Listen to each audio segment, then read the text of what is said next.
আপনারা জানলে অবাক হবেন 2026-এ বিশ্বকাপ জয়ের পর আমেরিকার মাটিতে এবং ট্রাম্পের উপস্থিতিতে স্পেনের তরুণ তুর্কি লামিন ইয়ামাল ফিলিস্তিনি পতাকা হাতে মাঠ পরিদর্শন করেন এবং এই বিষয় নিয়ে সারা বিশ্বে আলোড়ন সৃষ্টি হয়।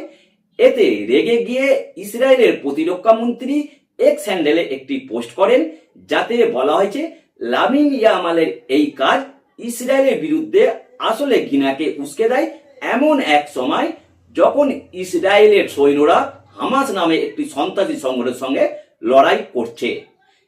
এবং এর প্রত্যুত্তরে স্পেনের প্রধানমন্ত্রী পেদ্রো সানচেজ বলেন, একটি রাষ্ট্রের পতাকা ওড়ানোকে যদি ঘৃণা ছড়ানো বলে মনে হয়, হয় তাদের বিচার বুদ্ধি লোপ পেয়েছে, নতুবা তারা নিজেদের লজ্জায় অন্ধ হয়ে গেছে।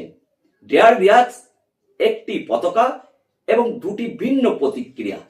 আপনার মত কি অবশ্যই কমেন্ট বক্সে জানাবেন, আর ভিডিওটি বেশি করে লাইক ও শেয়ার করবেন।